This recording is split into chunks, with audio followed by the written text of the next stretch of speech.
The Saturday afternoon sun streamed through the tall glass windows of Riverside Shopping Center, casting long shadows across the polished marble floors. 8-year-old Zoe clutched her small purple backpack tightly as she wandered through the toy section of Henderson's department store.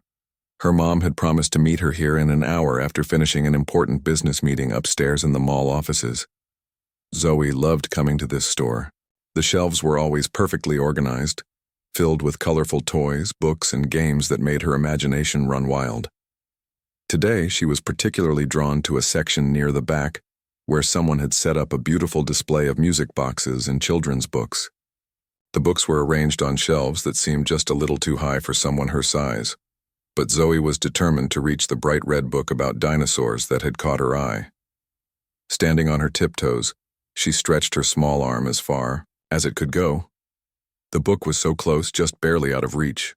She tried jumping a little, her fingers brushing against the spine of the book. Almost there, just a little more.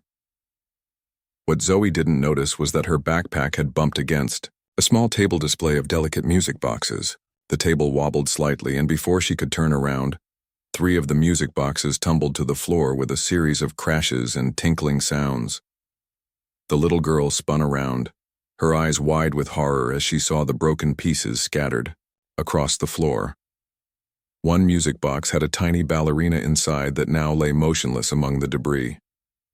Another had played a soft melody, but now its mechanism was clearly damaged. The third had cracked open, revealing its intricate inner workings.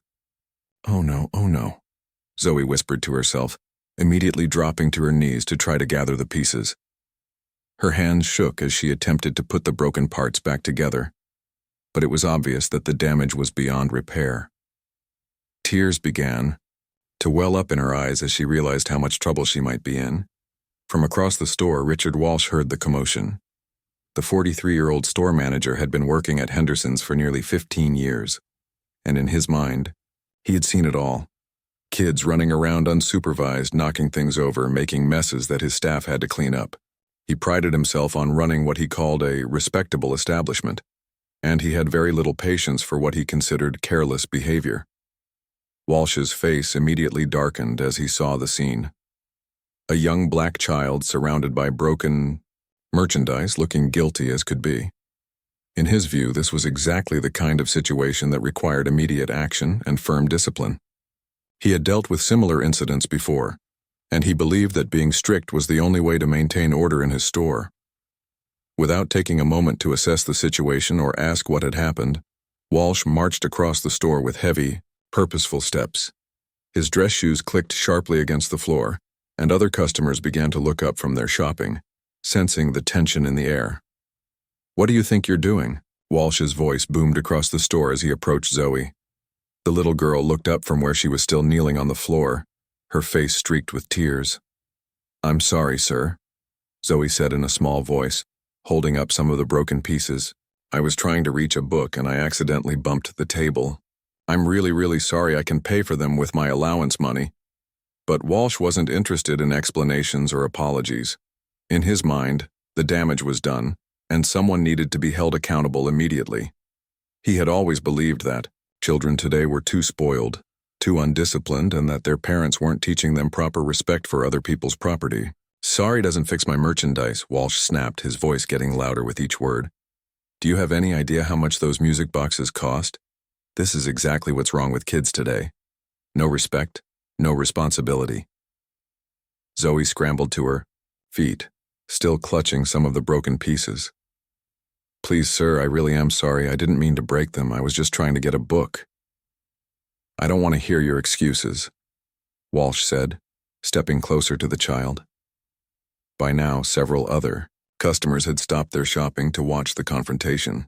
An elderly woman near the jewelry counter frowned at Walsh's harsh tone, while a young father shopping with his own children looked uncomfortable with how aggressively the manager was speaking to Zoe. "Where are your parents?" Walsh demanded. "Someone needs to take responsibility for this mess." "My mom is in a meeting," Zoe said quietly, wiping her nose with the back of her hand. "She said she'd be back in an hour." "So you're here all alone causing trouble," Walsh said, his anger building. "This is unacceptable." Absolutely unacceptable.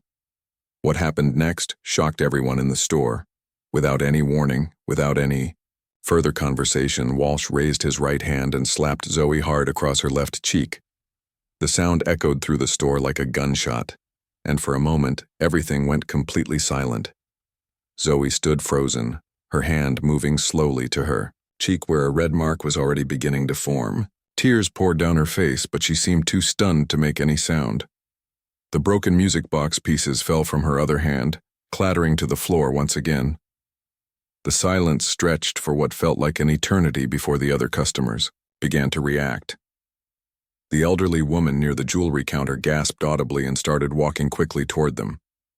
The young father with his children stared in disbelief, then began fumbling for his phone. Did that man just hit that child? Someone whispered loudly enough for others to hear.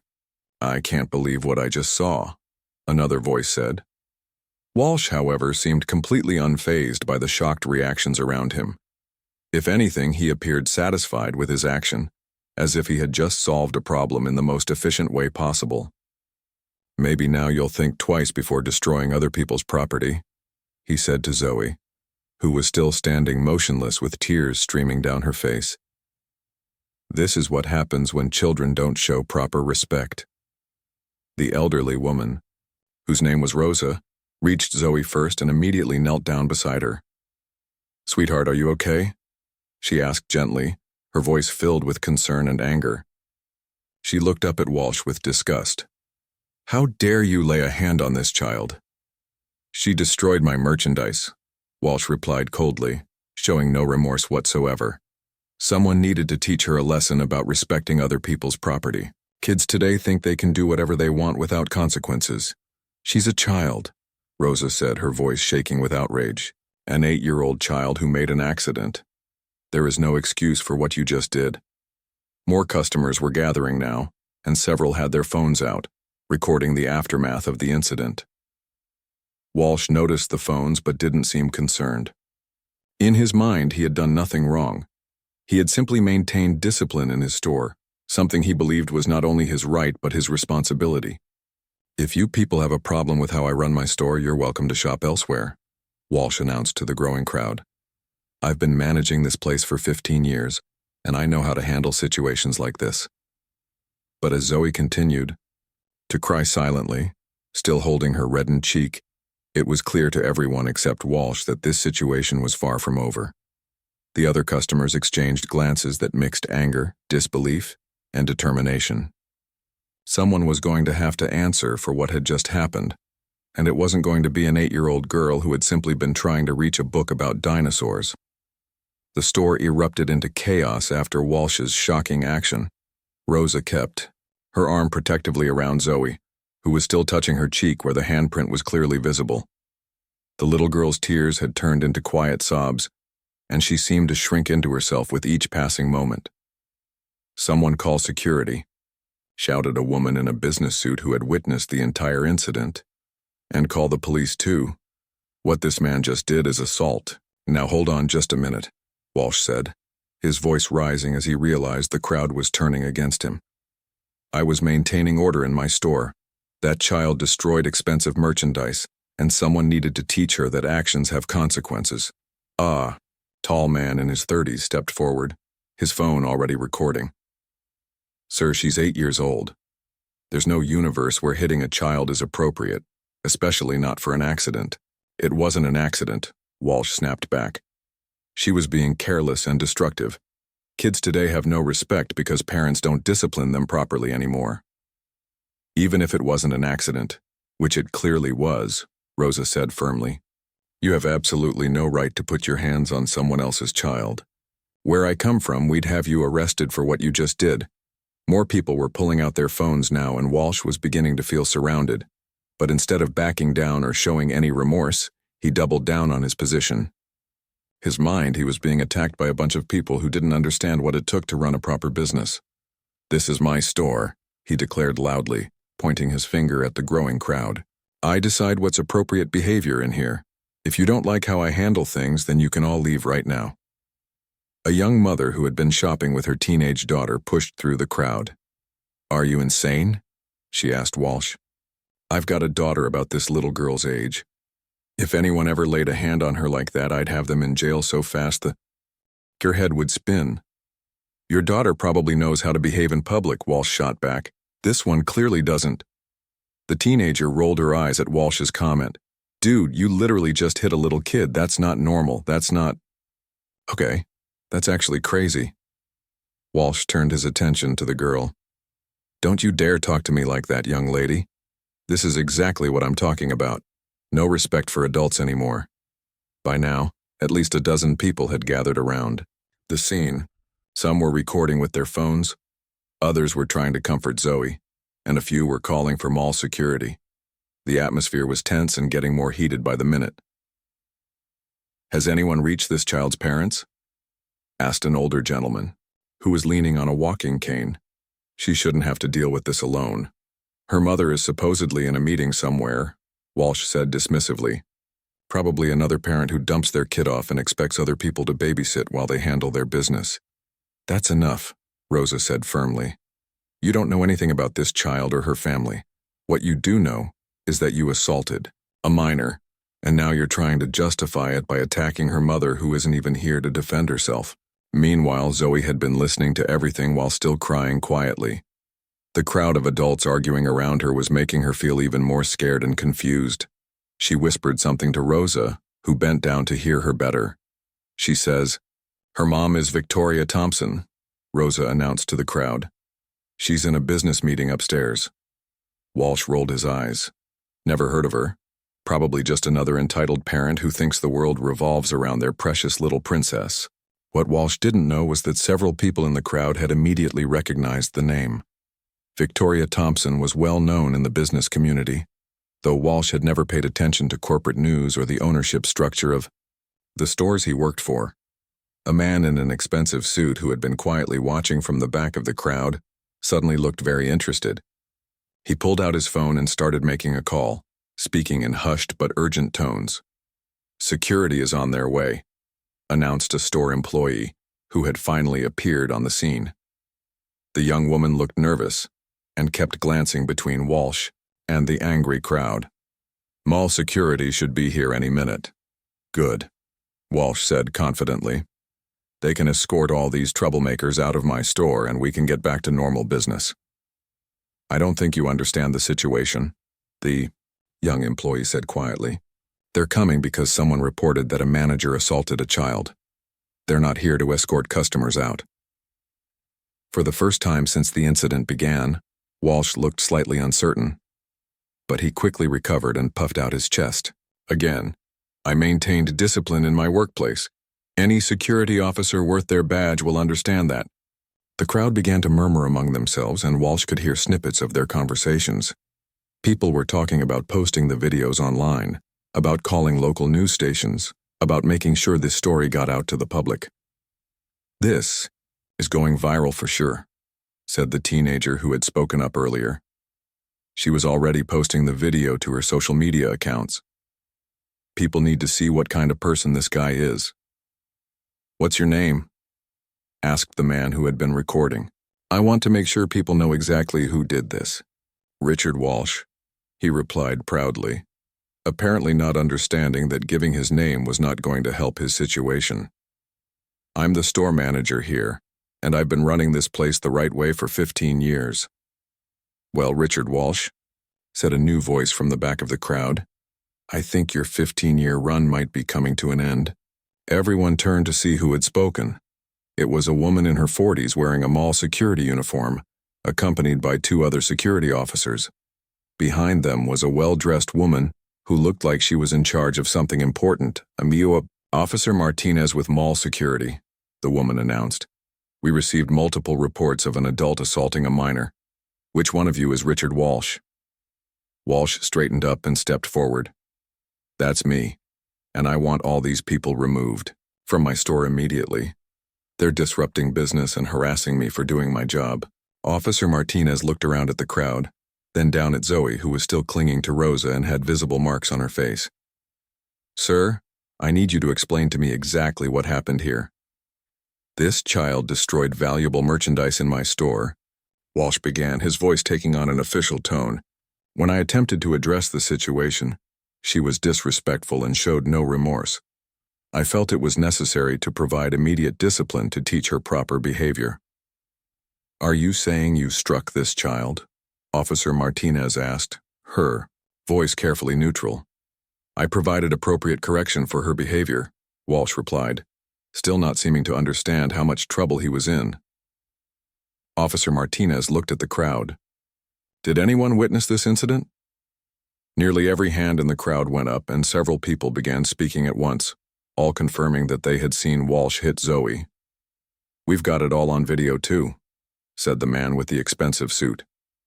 Multiple angles, crystal clear footage. The well-dressed woman who had come with security stepped forward. Mr. Walsh, I'm Patricia Chen, the general manager of this shopping center. We need to talk immediately. Walsh's confident demeanor finally began to crack slightly. Look, this whole thing is being blown way out of proportion. I was just maintaining order in my store. By hitting an 8-year-old child? Patricia asked, her voice ice cold.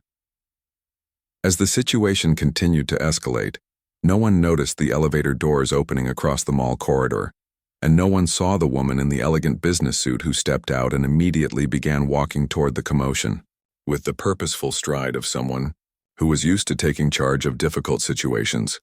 The real confrontation was about to begin. Officer Martinez took control of the situation with the calm authority that came from years of dealing with difficult incidents.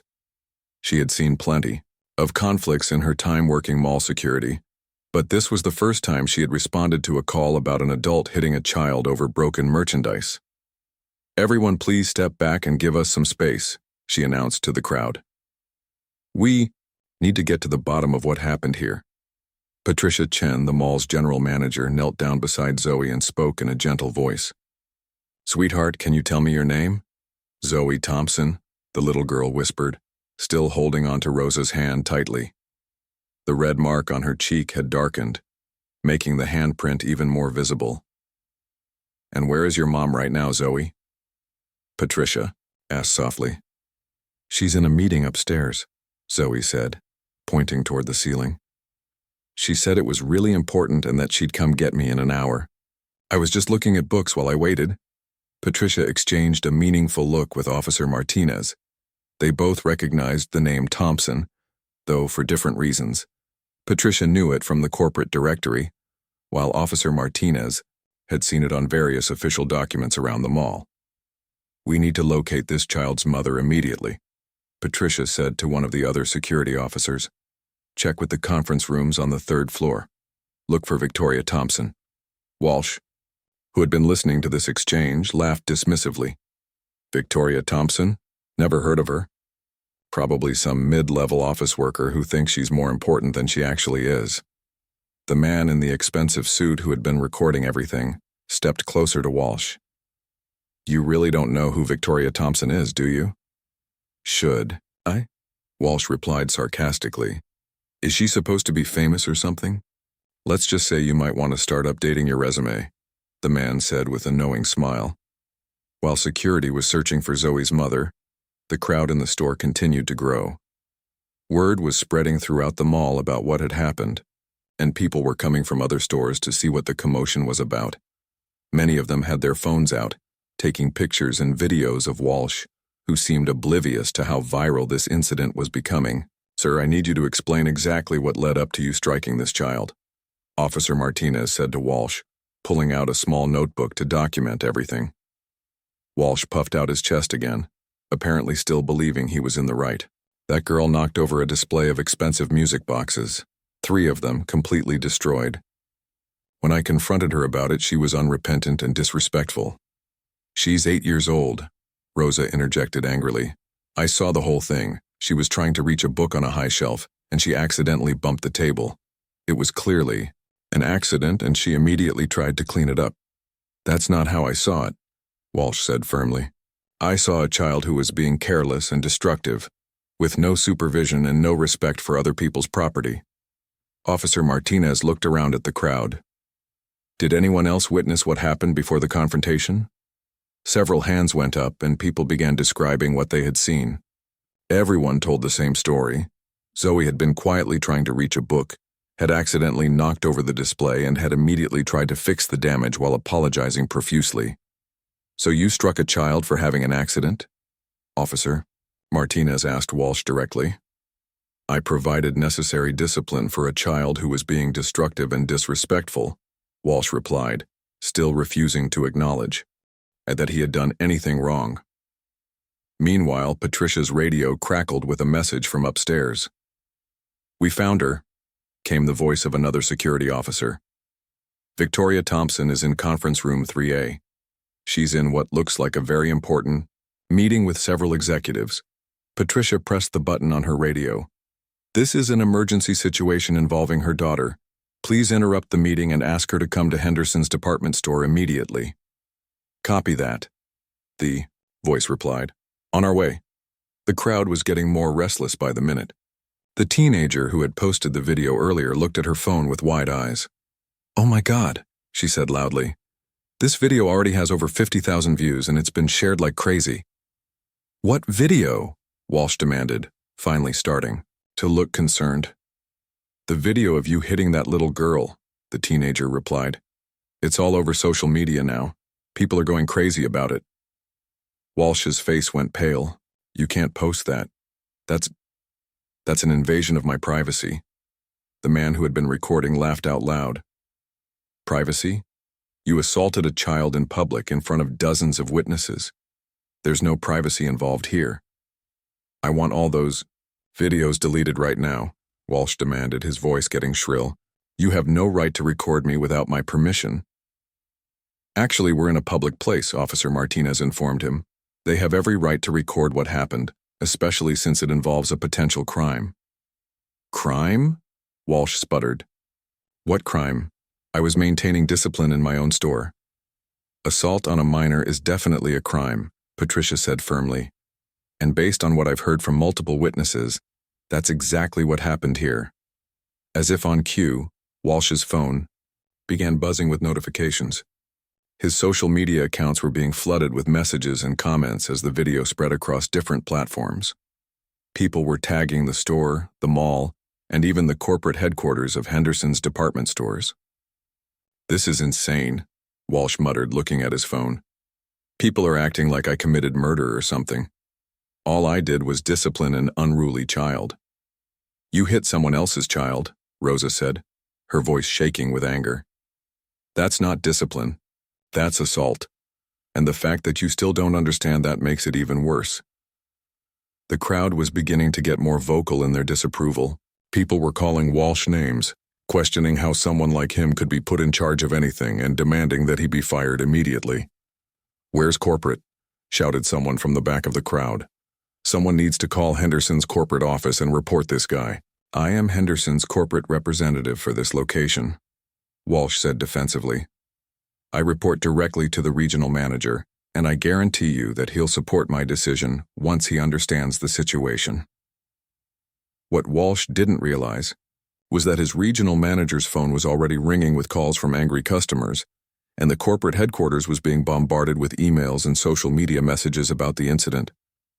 Patricia's radio crackled again. "We're in the elevator with Victoria Thompson now.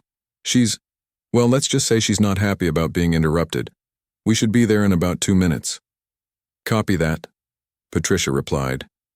She looked around at the crowd and then at Walsh, who was still scrolling through the increasingly angry comments on his phone. "Mr. Walsh," Patricia said seriously, "I strongly suggest you think very carefully about how you want to handle the next few minutes. This situation is about to get much more complicated for you." "What's that supposed to mean?" Walsh asked, finally, looking up from his phone. "Let's just say that Zoe's mother might have more influence than you think," Patricia replied cryptically. Walsh snorted with derision. "I don't care if she's the mayor. What I did was perfectly within my rights as a store manager, and no amount of complaining is going to change that." The elevator dinged softly in the distance, and Patricia checked her watch. Right on time. She looked at Walsh one more time and shook her head slightly. "Mr. Walsh," she said quietly, "I really hope for your sake that you're prepared for what's about to happen." But Walsh wasn't listening anymore. He was too busy arguing with people on social media, completely unaware that his entire world was about to change forever. The soft ding of the elevator echoed through the mall corridor, but Walsh was too busy defending himself on social media to notice. He was frantically typing responses to the hundreds of angry comments flooding his accounts, trying to explain his side of the story to people who weren't buying his excuses.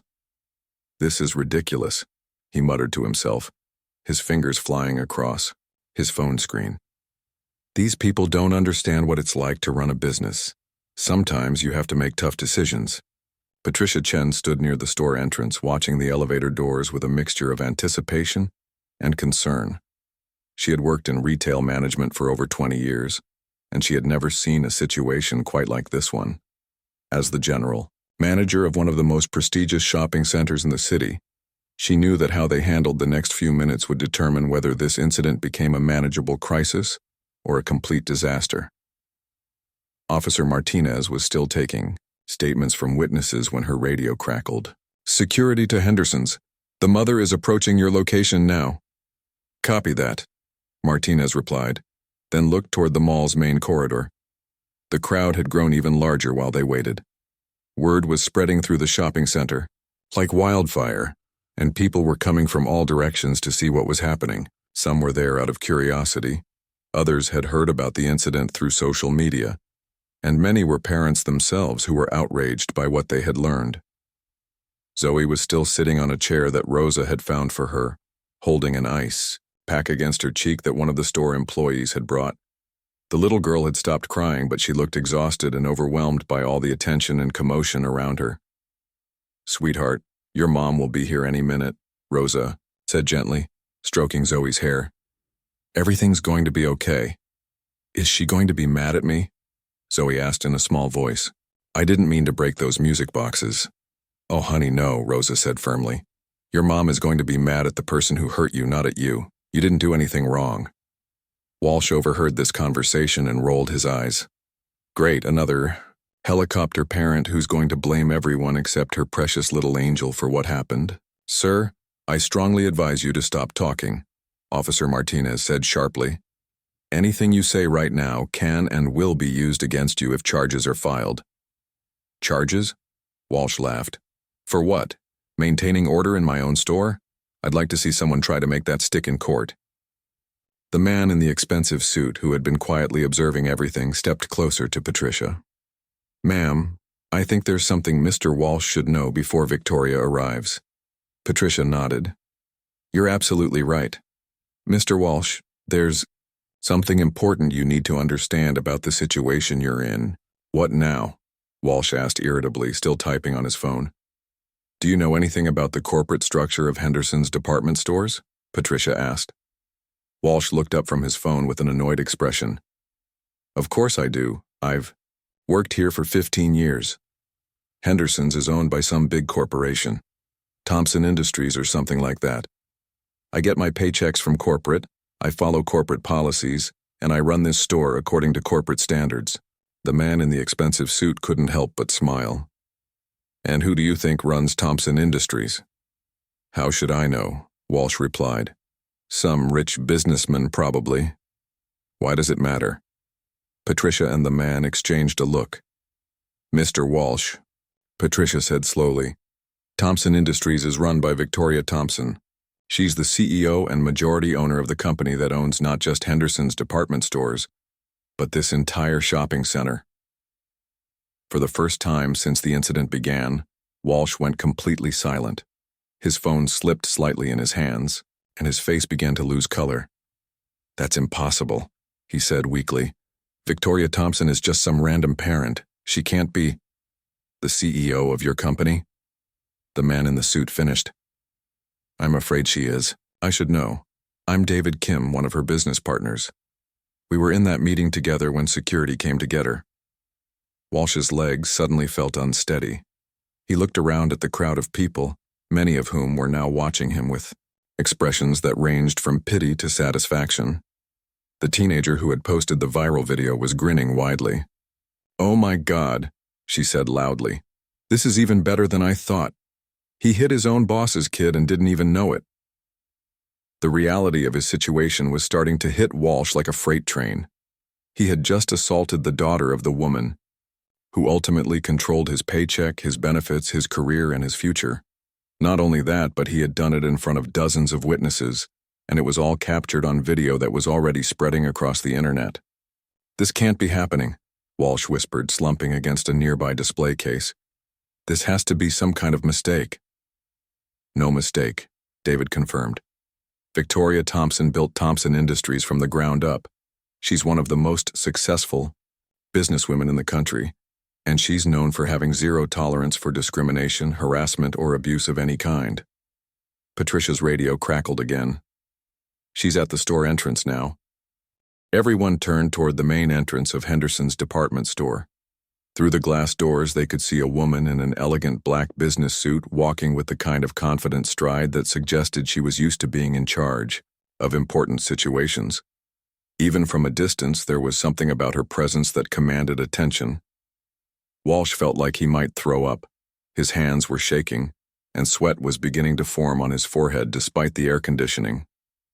"Maybe I can explain," he said desperately. "Maybe if I tell her what really happened." "What really happened," Rosa said firmly, "is that you hit an 8-year-old child for having an accident. There's no explaining that away." As Victoria approached the store, more details became clear. She was younger than many people expected for such a successful CEO, probably in her late 30s. Her dark hair was pulled back in a professional style, and her expression was unreadable but intense. She moved with the purposeful efficiency of someone who was used to handling crises, but there was something different about her demeanor today, something more personal and urgent. "Mom!" Zoe called out weakly when she saw Victoria through the glass doors. Victoria's composed expression cracked for just a moment when she heard her daughter's voice. She quickened her pace, pushing through the store entrance with David right behind her. The crowd parted automatically as Victoria entered the store. Her presence seemed to fill the entire space, and even people who didn't know who she was could sense that this was someone important. She had the kind of commanding presence that made rooms go quiet when she entered them. Victoria's eyes immediately found Zoe, and she rushed to her daughter's side. "Baby, are you okay?" she asked, her voice soft but strained as she examined the mark on Zoe's cheek. "I'm sorry, Mom," Zoe said, fresh tears starting to flow. "I broke some music boxes by accident, and then that man got really mad at me." Victoria's expression darkened as she gently touched her daughter's face. The handprint was still clearly visible, and seeing it up close made her jaw clench with barely controlled anger. "Which man?" Victoria asked quietly, though her voice carried a dangerous edge that made everyone in the store go silent. All eyes turned toward Walsh, who was standing frozen near the back of the crowd, looking like he wanted to disappear into the floor.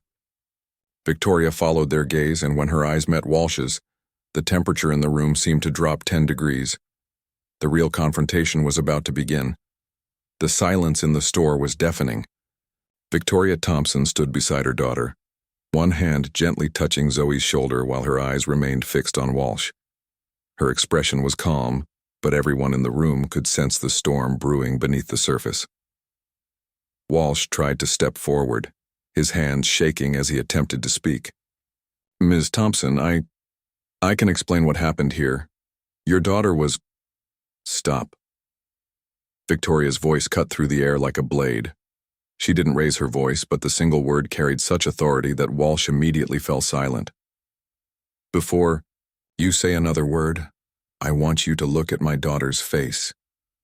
Walsh reluctantly glanced at Zoe, where the red handprint on her cheek was still clearly visible. The little girl was clinging to her mother's hand, looking small and frightened. "Now," Victoria continued, her voice deadly calm, "I want you to explain to me how a grown man decided that the appropriate response to an 8-year-old child having an accident was to strike her across the face." "It wasn't just an accident," Walsh stammered, desperation creeping into his voice. "She was being careless and destructive. She knocked over expensive merchandise and showed no remorse. I was trying to teach her responsibility and respect." Victoria's eyes narrowed. "You were trying to teach my daughter responsibility by assaulting her?" I was maintaining discipline in my store, Walsh said, his voice getting higher with each word. I've been managing this location for 15 years and I know how to handle difficult situations. Difficult situations? Victoria repeated, her voice incredulous. A child reaching for a book is a difficult situation? Rosa, who had been watching the exchange, stepped forward. Ma'am, I saw the entire thing. Your daughter was trying to reach a book on a high shelf. She accidentally bumped a table, and some music boxes fell off. She immediately got down on her knees to try to clean up the mess and was apologizing the whole time. This man came over screaming at her and hit her without any warning. Victoria nodded to Rosa gratefully, then turned back to Walsh. So let me make sure I understand this correctly. My daughter had an accident, tried to fix it, apologized repeatedly, and your response was to physically assault her? I wouldn't call it assault, Walsh said weakly. It was just a corrective action to teach her proper behavior. The crowd around them began to murmur angrily at Walsh's continued refusal to take responsibility. David Kim stepped forward and whispered something in Victoria's ear. I see, Victoria said, her voice getting even colder. Mr. Walsh, do you know what I do for a living? Walsh's face went pale. You're the CEO of Thompson Industries. That's correct. And do you know what Thompson Industries owns? Henderson's department stores, Walsh whispered, barely audible. Among other things, yes, Victoria confirmed. Which means that technically, you work for me. And in the 15 years you've been managing this store, have you ever read the employee handbook regarding our policies on discrimination, harassment, and violence? Walsh nodded miserably. Yes, ma'am. Then you know that Thompson Industries has a zero-tolerance policy for any employee who commits acts of violence, especially against children. You also know that we have strict policies against discriminatory behavior of any kind. Officer Martinez stepped forward. Ma'am, we have multiple witnesses and video evidence of the incident. Would you like to press charges for assault on a minor? Victoria looked down at Zoe, who was still holding the ice pack to her cheek. What do you think, sweetheart? Should we make sure this man faces consequences for what he did to you? Zoe looked up at her mother with wide eyes. Will it help make sure he doesn't hurt other kids? Yes, baby. It will. Zoe nodded solemnly. Then yes, other kids shouldn't get hurt like I did. Victoria turned back to Officer Martinez. Yes, I want to press full charges, assault on a minor, and I'll be consulting with our legal team about additional civil charges. Walsh's legs gave out and he had to lean against a display case to keep from falling. Please, Miss Thompson, I made a mistake. I was having a bad day and I overreacted. I'm sorry. I'll apologize to your daughter. I'll do anything to make this right. A mistake? Victoria's voice rose for the first time, causing several people in the crowd to step back. You think striking my child was a mistake? You think traumatizing an 8-year-old girl was just an overreaction? Walsh couldn't form a complete sentence. Patricia stepped forward. Ms. Thompson, as the general manager of this shopping center, I want to assure you that Mr. Walsh's employment will be terminated immediately. This kind of behavior is completely unacceptable and goes against everything we stand for. Thank you, Patricia, Victoria said, her voice returning to its controlled tone. But his termination is just the beginning. Victoria pulled out her phone and made a call. Legal department, this is Victoria. I need you to prepare criminal assault charges and a civil lawsuit against a former employee. Yes, I'll explain everything when I get back to the office. She hung up and addressed the crowd.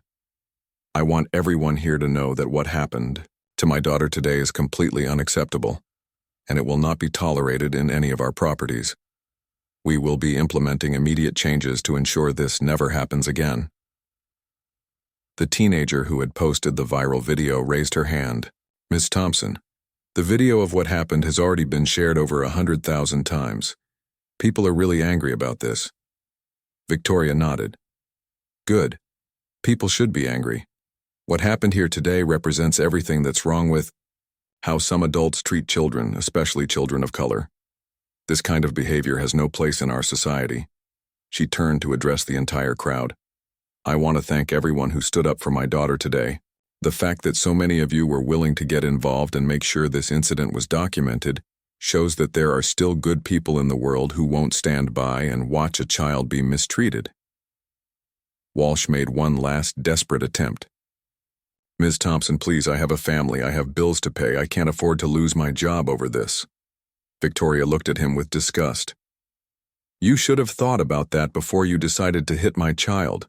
Actions have consequences, Mr. Walsh. It's time for you to learn that lesson. Officer Martinez stepped forward with handcuffs. Richard Walsh, you're under arrest for assault on a minor. You have the right to remain silent. As Walsh was being read his rights, Victoria knelt down beside Zoe. Are you okay, sweetheart? Do you hurt anywhere else? My feelings hurt more than my face, Zoe said quietly. Why was he so mean to me, Mom? Victoria pulled her daughter into a gentle hug. Some people haven't learned how to be kind, baby, but that's not your fault, and it's not okay for anyone to treat you that way.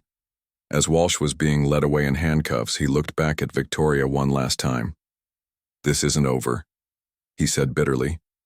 Victoria stood up and faced him directly. You're absolute telly right. This isn't over. By the time our legal team is finished with you, you'll never work in retail again. And the video of what you did will follow you for the rest of your life. Every potential employer will see exactly what kind of person you are. The crowd watched as Walsh was escorted out of the store and through the mall. Many people were still recording, documenting his arrest and making sure the entire incident was preserved for the world to see. In the weeks that followed, Walsh was convicted of assault and faced significant civil penalties. The incident led to major changes in training and policies across all Thompson Industries properties. Victoria established a foundation dedicated to protecting children from discrimination and abuse, with Zoe's input on the programs they would support.